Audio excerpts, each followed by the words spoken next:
يدخل بيتي ومو بعيدة باكر يدخل بيتكم وبيت جيرانكم ويرهبكم ويخوف. حالة شهاب جوهر وشوق الهادي للقضاء، ما فعله قلة أدب. بس أحتاج منك دقيقتين.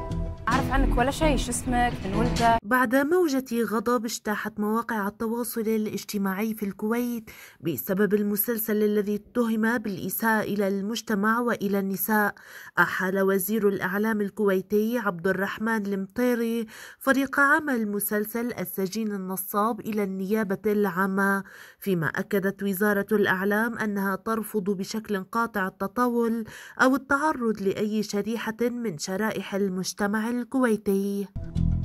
لا ما أخذ شيء منك. السؤال من وين خذ مفتاح مكتبك؟ يذكر أن المسلسل من بطولة عدد من نخبة نجوم الكويت، إلا أن أكثر ما لفت الأنظار هو مشاركة كل من شهاب جوهر وشوق الهادي فيه. وبينما لم تعلن منصة شاشة الكويتية عن موقفها النهائي، تشير أخبار صحافية إلى أنها تتجه لوقف عرض المسلسل بعد الجدل الكبير الذي أثاره.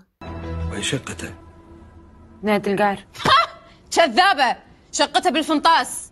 وتوجه وزير الإعلام قائلا: لن نسمح لأحد بتجاوز القانون مهما كان، ومن يريد أن يأتي بأعمال فيها قلة أدب فليذهب بعيدا عن الكويت ومجتمعها.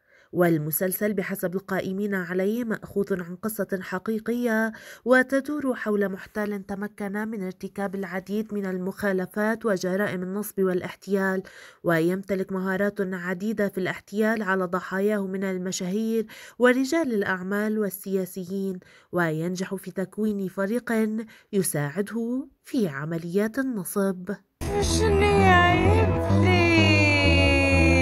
السؤال من وين خذ مفتاح مكتبك؟